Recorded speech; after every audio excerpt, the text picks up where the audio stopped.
Bonjour à tous les amis gourmands et bienvenue sur ma chaîne. Hi everybody, welcome back to my kitchen. Aujourd'hui, je vais vous faire une recette à base d'un légume de saison, l'épinard. Alors l'épinard, on a souvent tendance à le marier avec du saumon. Mais cette fois-ci, je vais vous faire une recette de quiche à l'épinard et au surimi. Cela sera une recette un peu plus économique. Et puis, il faut dire que le surimi chaud apporte un moelleux extraordinaire à cette quiche. Et si vous n'avez jamais goûté du surimi chaud, je vous invite à en faire chauffer à la poêle ou lorsque vous faites des grillades, vous verrez, c'est absolument délicieux. Mais pour l'instant, nous allons aller en cuisine voir comment j'ai réalisé cette recette. Allez, je vais laver mes épinards comme il faut. Voilà. Et voilà, mes épinards sont lavés, triés. Je vais les laisser égoutter le temps de préparer la suite. Donc, dans une poêle, je vais faire revenir 50 g de beurre. Et je vais faire cuire mes épinards dans ce beurre. Une fois que le beurre est fondu, je vais pouvoir venir mettre mes épinards au fur et à mesure.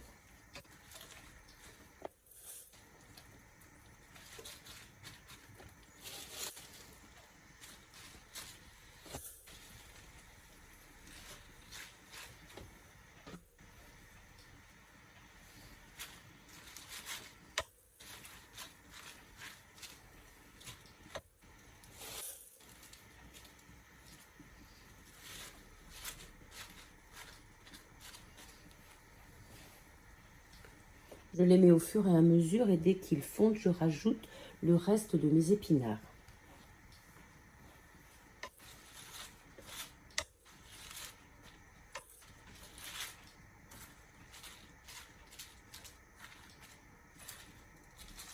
Il y en a plus d'1 kilo, mais ça va pas faire grand-chose. Après, vous savez comment sont les épinards. Plus il y en a, moins il y en a dans l'assiette. Voilà, ça commence. Ce qu'on peut faire aussi, c'est rajouter un couvercle pour activer la cuisson. Et ça va relativement vite, à peu près allez, 5-10 minutes. La cuisson est terminée, il n'y a plus de beurre, mes épinards sont cuits. Je les ai goûtés un petit peu. Allez, on ferme et on passe à la suite. Allez, on va préchauffer le four 180. Donc voici tous les ingrédients pour faire cette tarte. Alors, comme je suis encore un petit peu malade, je n'ai pas eu envie de faire ma pâte à tarte et j'en ai acheté de la toute prête. Ensuite, il nous faudra 3 œufs, de la crème fraîche, du gruyère, du surimi, sel, poivre et épices, et puis nos épinards. Je vais commencer par foncer mon moule. Voilà, mon moule est foncé, ça a été rapide hein, quand on l'a juste à la dérouler et juste à couper tout autour.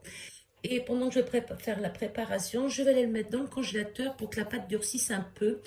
Ça permet d'éviter que lors de la cuisson, la pâte se mouille et ne cuise pas en dessous. On va commencer par les œufs. Oh, ils sont énormes.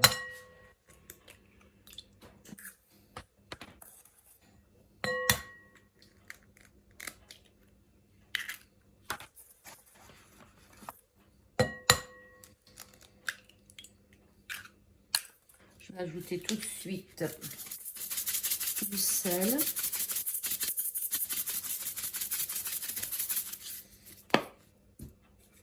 Du poivre.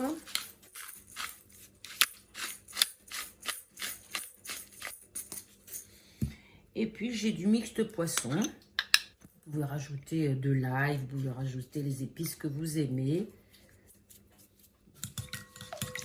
Je vais battre.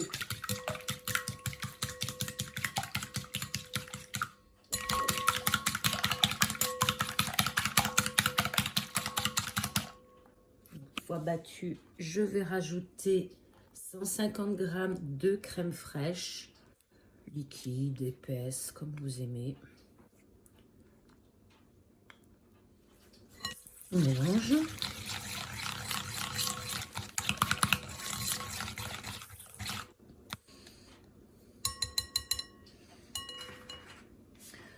vais rajouter le gruyère.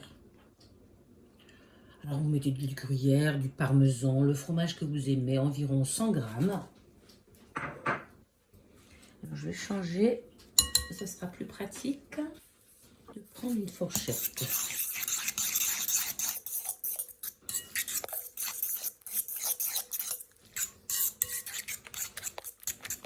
Voilà.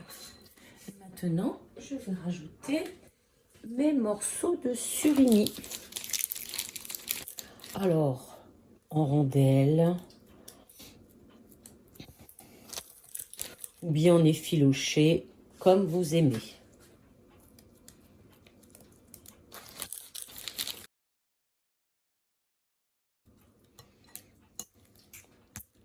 Ça m'a l'air pas mal tout ça.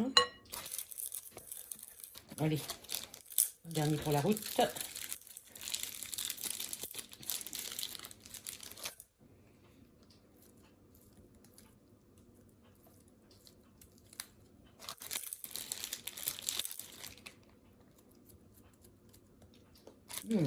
Bon, pour la cuisinière. Et je vais rajouter maintenant, bien sûr, mes épinards.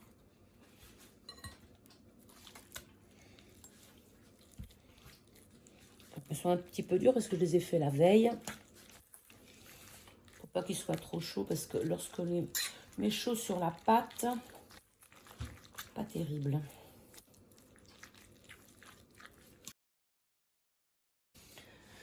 C'est le moment de rectifier un peu pour voir si ça manque un peu de sel ou de poivre. Voilà. Et on mélange un peu.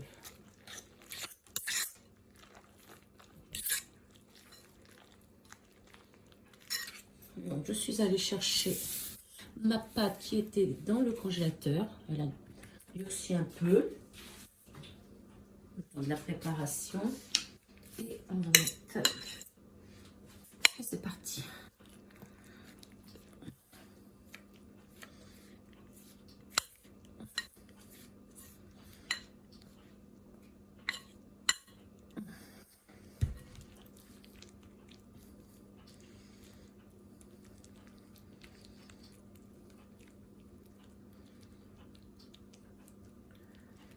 Allez, on enfourne environ 30 minutes. On surveille bien à chacun de nous. Nous avons tous des fours différents, donc il vaut mieux vérifier. Mais bon, 30 minutes au démarrage.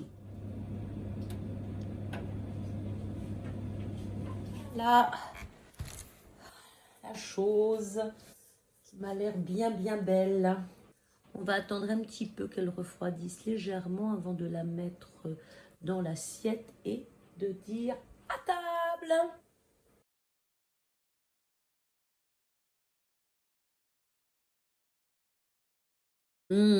Allez, bon appétit à tous.